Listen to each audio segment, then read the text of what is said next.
Thanks for tuning in. You're listening to the best animated shows ever, so far, with MC and Troy.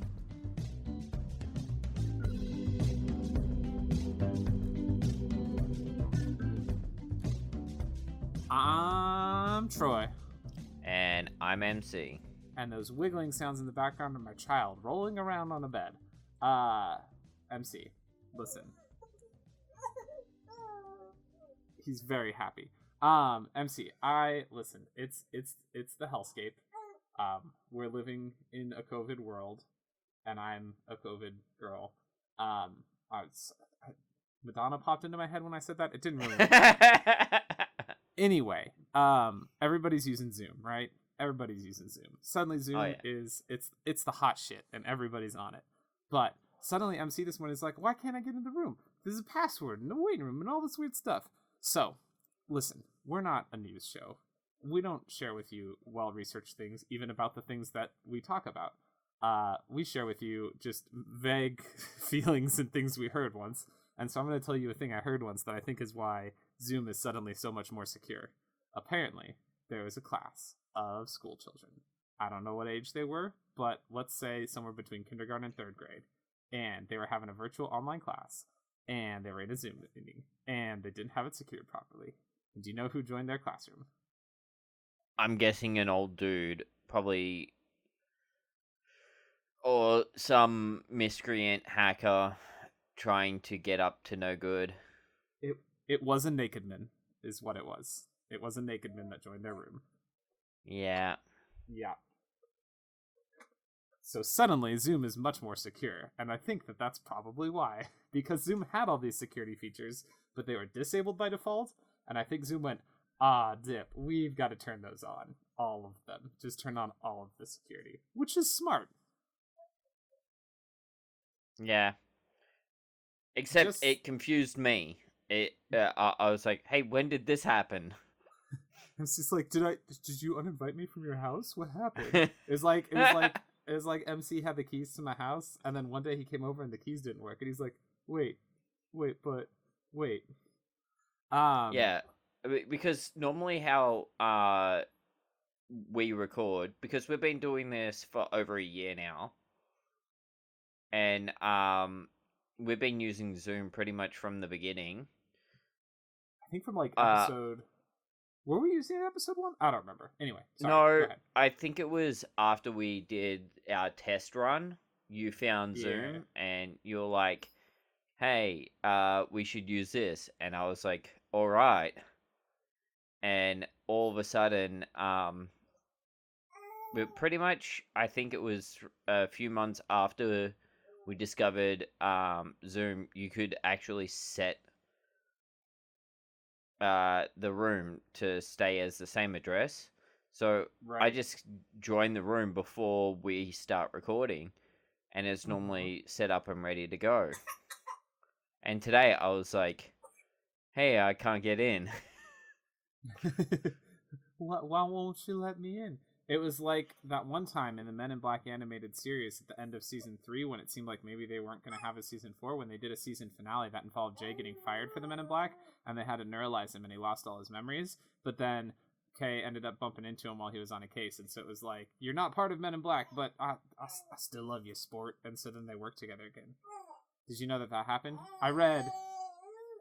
Yeah, me and Atticus, I should say. He's like, what, you're not going to give me credit?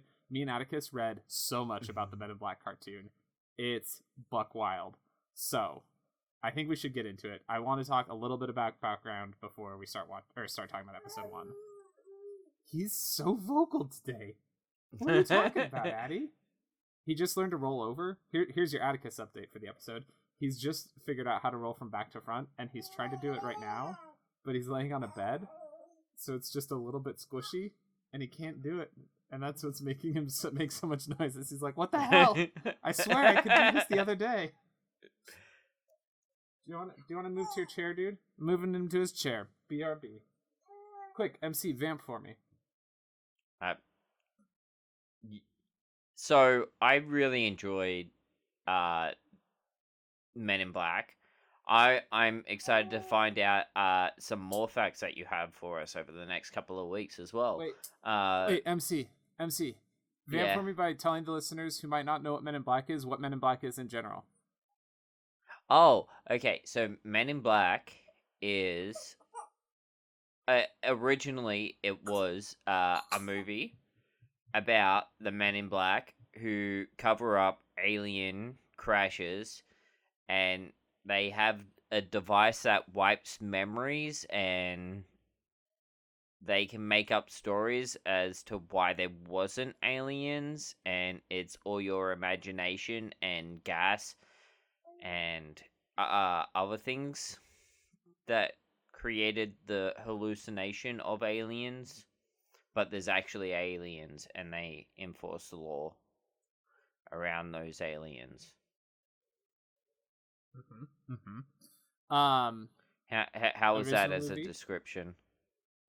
It's pretty good. It's pretty good. The movie centers around, of course, a new recruit into the organization, who's given the codename Jay, who's played by Will Smith in a fabulous mustache, in the movie. And then K is Tommy Lee Jones, who is his like supervisor / I don't know, like K, senior agent. He is his everything. His partner. Yeah. Partner is the word I was looking for. And the show picks up where the movie left off with like the continued adventures of J and K. Or did it? MC, do you remember what happens at the very end of the Men in Black movie?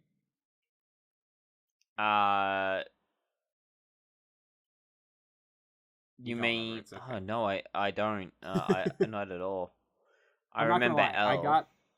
I got both Men in Black and Men in Black 2 out of my storage boxes this week because I was like, I'm gonna watch Men in Black, and then I didn't watch either of them, so I wouldn't remember this either, except for I read it on the internet. Kay got neuralized at the end of the movie. He decided he was ready to retire. Oh yeah. And so he got neuralized, and then it was like there's like a gossip column thing that said like, man comes out of 30-year coma, and then J and L were gonna be partners. I don't know how that. I don't know what happens in Men in Black 2. Because Kay's back in Men in Black 2. I don't think I've ever seen Men in Black 2. I own it, but I don't think I've ever seen it. Men in Black 2... in the show they were just like... They're like, we want J and K, and the movie got rid of K, but... oh well. In Men in Black 2, there's a creature coming to Earth to destroy the Earth, or to get something, to get power... And Kay's the only one who knows where the thing is, and he's actually hidden it by deneuralizing himself beforehand. So he's already deneuralized because he's no longer with the MIB, and they have to deneuralize him so that he can help them discover where this thing is. And yeah, so he comes back in that one. MC, in Men in Black 2, is there a scene where Jay has to be, like, training K, because K is just relearning everything, and he puts K through the shooting test? Yes. Like K put... Is that really? Cool. Not the shooting test. Oh, damn it, MC. Damn it, MC. I was so excited. Now I'm sad. No, it's not that. There's, like, little thing, like, the deneuralization takes a while to come back. Mm-hmm. So he has to, like, he has instincts and stuff, but he is still learning. But he just doesn't remember. Okay. Yeah. And he worked in a post office, which is Listen, it's full of aliens. Postal workers in this time of global crisis. However, the local post office, to where I am currently, not where I normally live, but where I am in quarantine, the local post office here is the worst. I think that's all I want to talk about with background. Oh wait, there's one more detail I wanted to give you here. And then next episode, I'm gonna sprinkle in the background, like some fine Parmesan cheese. Is that funny? I love when my child laughs at my jokes. It's really validating, since you won't laugh at them, MC. Yeah? You might get a smile, and you know you've tickled me, but if I don't laugh, the audience doesn't know that that's happened. So there's plenty of times where you see me smile and you'll be like, you start giggling, and I have to hold back my giggles so I don't let on that I'm you've like actually giggling, made a really good like joke. I make a dumb joke that I think is kind of funny, and then I see your like smile, like your exasperated smile, and that makes me laugh for real. But since they can't see that, they just think I'm crazy, MC. But that's okay. I'm fine with it. The last detail I want to give you today is: did you know that the movie was not the original medium for the Men in Black? Oh, I didn't. It's a comic. It was a 3-issue comic run that then did an additional 3 issues, and then did a couple of like one-shot stories, including I think a retelling of the movie in comic book form. And I read the first couple issues, and it's pretty good. Like, since there's only 6 issues in the like main storyline, I'm gonna finish reading it eventually. I just didn't have time. But what's interesting is that at the beginning of the first issue, Jay is not a New York City cop. He is a DEA agent, and he's tracking a case of like some crazy drug that makes people like it's called berserk is what they call the drug, because people just like go nuts and start ripping people's like guts out and stuff when they alien take this drug. semen. Like, hey, fun times. There's no reference to aliens in the first issue, not one. So like Jay recruits Kay and says like, oh, you're gonna see crazy shit, and look at my car, it's got a video screen in it, and I talked to somebody named Zed, and you think it's a robot, but it's really a person. It's got all this stuff in it, but no mention of aliens. And then issue 2 is okay, somewhere out in like bum F nowhere, Kansas or Ohio or something like that. There's somebody keeps saying aliens show up at their house, and you see like aliens come down to this farmer's house. The farmer's there with a shotgun, and you're like, oh, this is gonna be the bug, right? And it's gonna like take over. And there's the bug alien comes off the ship, and he's like, we require your projectile weapon. And you're like, oh man. And he's like, you're gonna have to pry it from my cold dead fingers. And so you're like, what's gonna happen? And then the agents get there, and the farmer's like, fine, and his wife is fine. And I kept waiting for it to be like, I'm actually Vincent D'Onofrio pretending to be a bug in a human suit. But that doesn't happen. Instead, what happens is Jay goes out and he meets the aliens. And they're like, where is the farmer? And he's like, listen, man, he's not here right now. And they're like, but we require his projectile weapon when he dies. And he's like, wait, what? And they're like, listen, our planet's really overpopulated. So our queen sends us out to find nonsense in the galaxy. And if we fail at our scavenger hunt, we die. And we were tasked to find a projectile weapon. And this farmer agreed to give it to us. He said we could pry it from his cold dead hands. So we're just coming back every night to see if he's dead yet. And he's like, that's kind of crazy. Do you just want my gun instead? And they're like, okay, cool. And they take his gun and leave. It probably wouldn't make a great movie, that storyline, but it was a wonderful comic book read, especially because I kept expecting like the big bombastic action of the movie, and instead it's like, no, it's just a weird alien culture with a weird ritual that like humanity has stumbled into and has to deal with. I'm not sure if you caught my me yelling what I yelled. Did you miss that? I missed it. Yeah, that's the word. MC's tired. Give him a break. Yeah. So, I yelled alien semen when you were talking about the drugs. Oh, yeah. Yeah, but it's not. Because in the comics, there's no reference. No. I'm telling you, they don't have to reference it. Those drugs are alien semen. I'm telling you that now. Why do you say that? Well, why else would it mess everyone else up? I don't know. That's what was weird. The whole book. I'm telling you, I was sitting here reading the comic book, waiting for the comic to go, and it was alien semen, and instead nothing happens. It's just some weird drug, and you're like, okay, like the Men in Black are here. It's gotta be aliens, right? I don't know. Yeah, maybe it wasn't. I reckon it was alien semen. Yeah, they just forgot to tell you at the end. On that note, Kate forgot to be like, can you believe all those people snorting Gore-Black's semen? Like, what's up with that? I'm gonna make a shirt that says Gore-Black semen. MC, remind me to make a shirt that says Gore-Black semen. Yeah, that's funny, huh, kid? Yeah. On that note, let's go talk about some commercials right after the. Well, we're gonna talk about the show right after these messages, which are the commercials.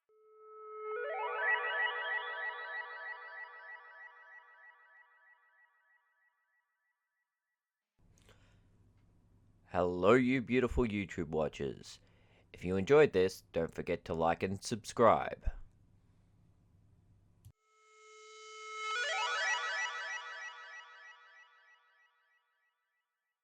And we're back.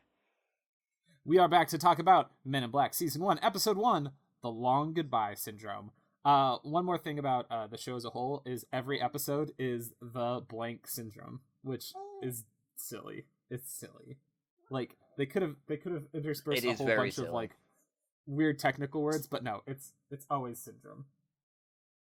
Just like in The Incredibles, it's always syndrome. Because that's the name of the villain character. Yeah, but it's not always syndrome, is it?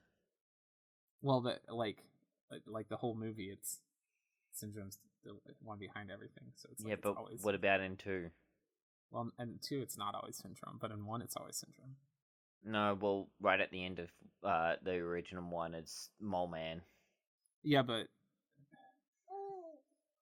So Long Goodbye Syndrome is an episode where Jay and Kay, Jay's still a pretty green rookie, and Kay's like, have you studied all of your homework that I gave you? And he's like, no, man, I haven't read it.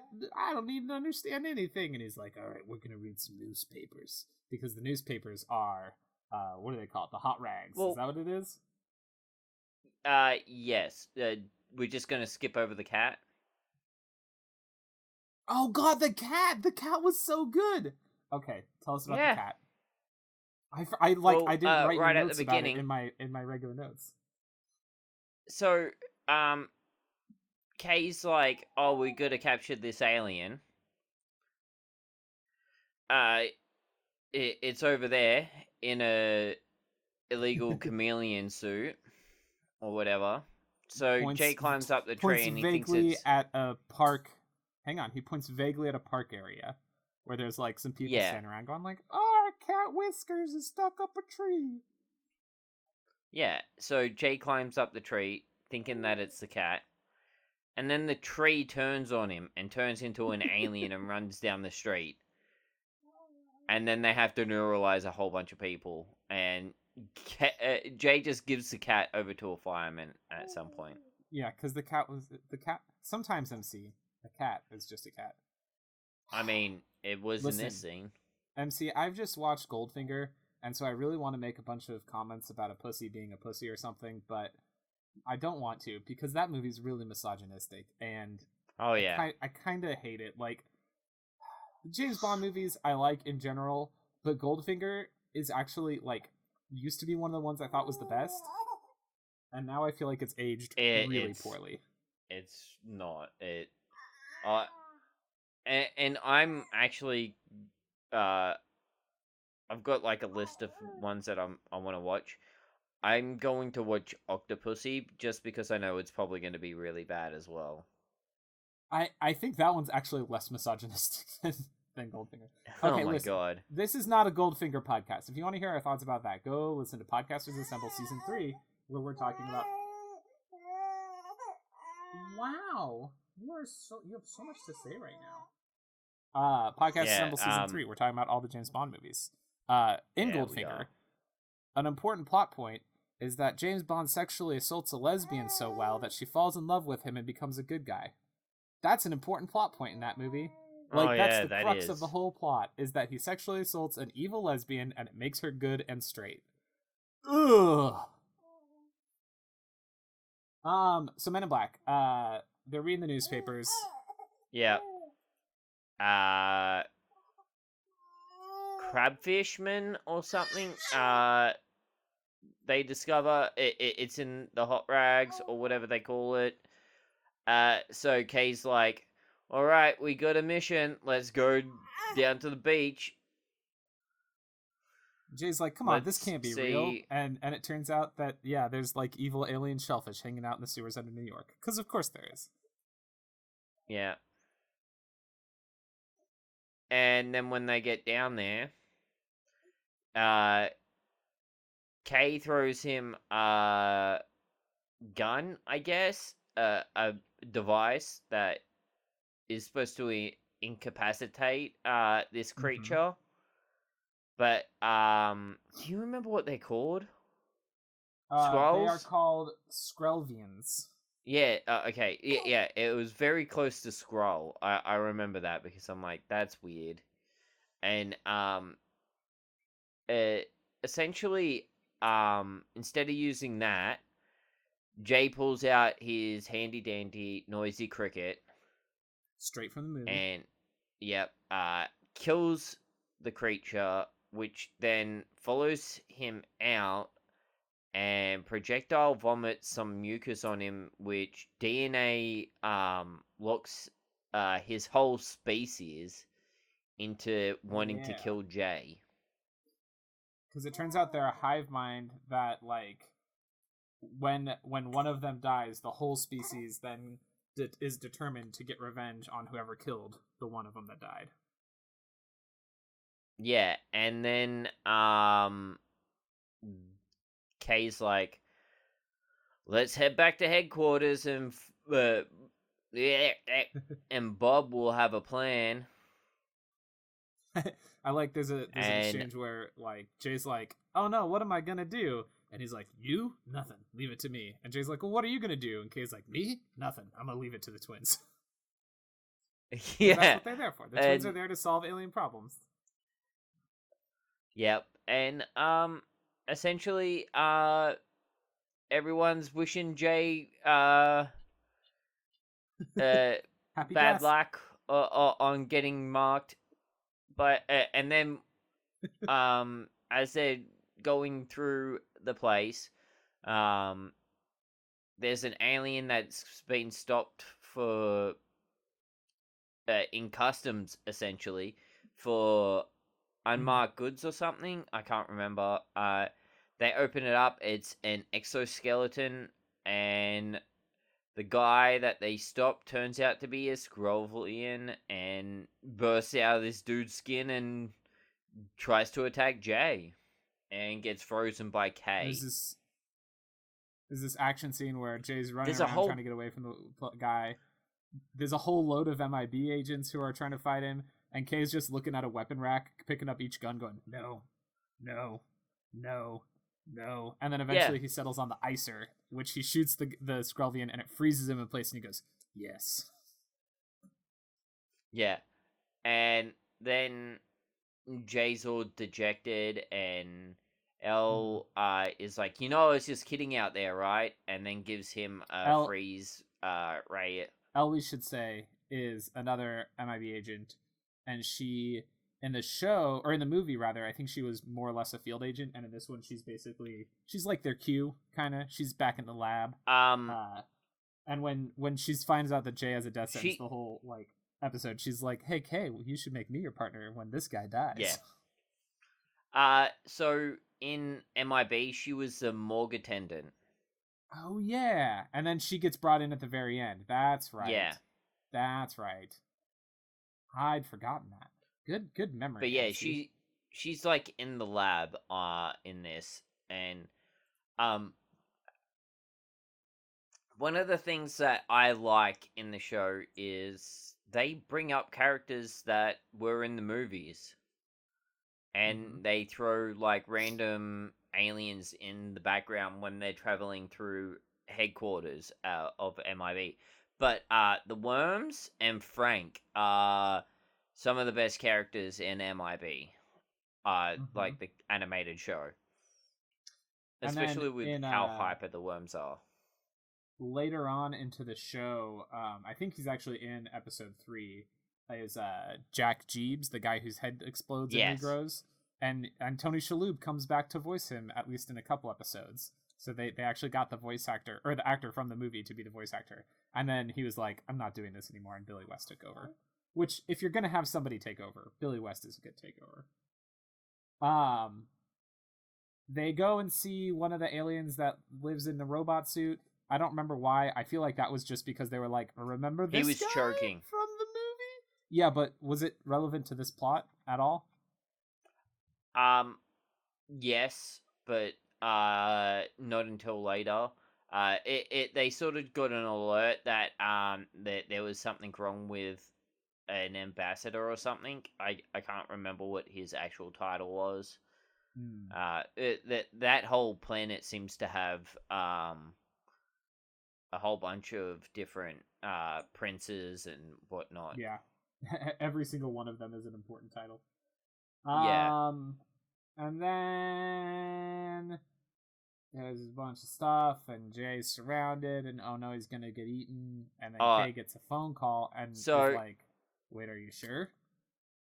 Isn't that what next? Did something happen in between?" They're in the park. Oh yeah, there's this scene of him sitting on the park bench, just like in the movie. Yeah. And he's like, well, is there anything that you want to do before you die, essentially? And he's like, yeah, I'm just gonna go eat a hot dog with the lot. And he walks up and he orders it, and then like out of the hot dog cart and the guy running it, 15 Skrelvians just burst out of nowhere and start attacking Jay. And they start freezing them, and there's this big fight in the park. Mm-hmm. And that's when then Kay gets a phone call and is like, "If you say so." And he takes out from his, he reaches into his coat. You're like, oh, what's he gonna pull out? A big gun or something? And he pulls out a hanky, and he sneezes into it, and then he holds it up to the Skrelvians, and they're like, blah, blah, blah, blah, blah, blah. And he's like, "I've just done the worst thing you can do to a Skrelvian. I've shown them my mucus." Gross. Yep. And you forgot to talk about how the car blew up. Yeah, the car does blow up. I wonder if that's something that's going to happen frequently on the show. It feels like it would be. Yeah. And then like Jay always wants to drive, and then the car's blown up, and Kay's like, "They're gonna kill me now instead of you. They've forgotten all about you because I showed them my mucus. But hey, kid, why don't you take the car out for a spin?" And Jay's like, "It's blown up, you a-hole. I can't take it out for a spin. It's blown up." And so then Kay turns up. Well, no, hang on. First, Kay gets taken by the aliens, and they dip him into their big molten lava pool, and he's like, "It's supposed to be 2,000 degrees. I can hold my breath for a long time, you know?" And I'm like, what the hell's going on? Are they going to kill Kay in the first episode of this cartoon? And listen, we've watched enough kids shows now that I'm like, they might kill Kay in the first episode of this cartoon. Like, kids shows are dark, it turns out. But no, he dies. And then he shows up again. And you're like, what? Kay's back? How is Kay back? Kay just died. Yeah, and here's the reveal right at the end of the thing. Kay's face pops open, and the little guy from earlier whose life he saved comes flying out with a jetpack. That's right. That's why it was relevant. Because they had to give us Chekhov's weird little face aliens in a robot bodysuit. Yep. And then Jay's like, Kay takes the keys back. Yeah, that's right. He's like, "That was a fake you. When did that happen? When did you switch?" And he's like, "Don't worry about it." And then that's the end of the episode. Yeah. That's pretty much everything that happened. And they drive off into the sunset, except for they don't drive off because their car's broken. So do they just walk away? I don't remember. Then we get a cool outro music. Yeah. Oh man, we didn't talk about the theme song. It's hard to talk about the theme song because it's just like weird X-Files-ish music, like. But with a like almost hip hop bass beat line. It's really good. I'm gonna drop a little bit of it in under where we're talking right now because that way it's fair use because we're commenting on it, so you all can jam out to it a little bit as we discuss it here. But my favorite part of it is that there's a lineup of aliens, and they're like standing forward, and then on the beat they turn and stand right, and then on the beat they turn and stand left, and then one of them does like a wacky little dance for a second, and he's the thing I remember most about this show from when I was a kid. Because you always watch the outro. He's in the intro. Good. Maybe he's in the outro too. The music. I was thinking of the intro. Yeah, like I'm playing. Listen, the music you were hearing before. Both. MC, the music they were hearing before was the intro music. Now they're hearing the outro music, and you hear it's a little softer, a little more subdued. Well, yeah. In the outro, I think it's just mugshots of aliens. Yeah, I think so. That go by.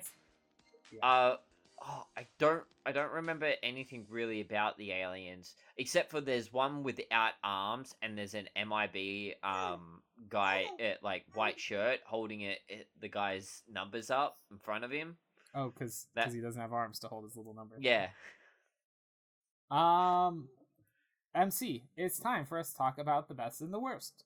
With the worst first. That we don't have a jingle for this section, but I think they just made it. It's time to talk about the best and the worst. With the worst first. There's the jingle. Can I tell you my worst thing? Yeah. So my worst thing is my worst thing is that this show goes way overboard. This is a complicated thing. So let me Oh no! My worst thing is that my baby just spit up while I was talking. Oh, where's the burp rag? It's on my shoulder. Oh, it's all over your jammies. Oh no, it was actually not very much. It just happened to he caught it with his foot. Good job, little man. Yeah. Ooh. Yeah. No. My worst thing is that this movie borrows so much from the movie. It feels like it tries to jam in every single thing that happened in the movie into this episode, except for Jay's mustache. Jay has I love Will Smith's mustache in the movie, and this show's like, what if Jay, but no mustache? And that's my worst thing. Does he get a mustache later? I don't think so. I think throughout the show he's mustacheless. Oh, that's weird. I totally didn't even think about that. I think the worst thing is kind of how Elle gets treated. Like, they keep like trying to shove her back into the science lab. Yeah. It would be cool if she was a field agent. Optically, it's a little... I mean, well, she was a morgue technician, so I guess, like, it makes some sense that she would be involved with the sciences, but let her out in the field. Let her out to play. What's your best thing?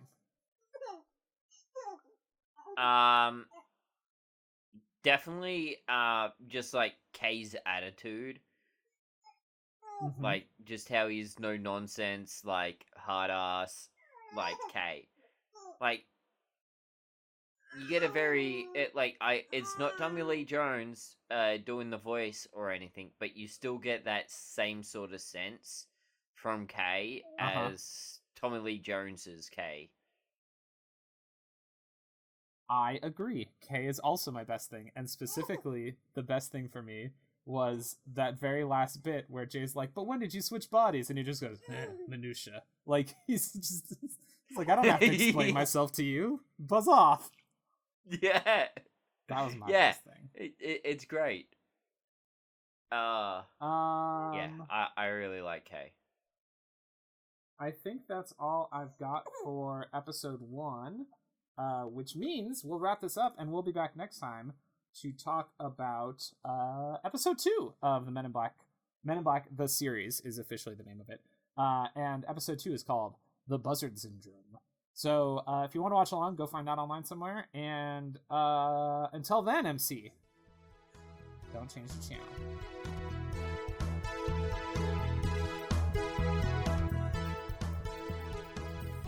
Thanks for listening to the best animated shows ever, so far.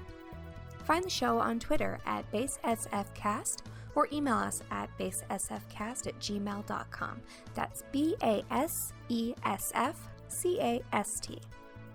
Our intro music is Funnin' and Sunnin', and our outro music is Motivator, both by Kevin MacLeod at incompetech.com, and licensed under Creative Commons by Attribution 3.0 license. Thanks again for listening, and tune in next time.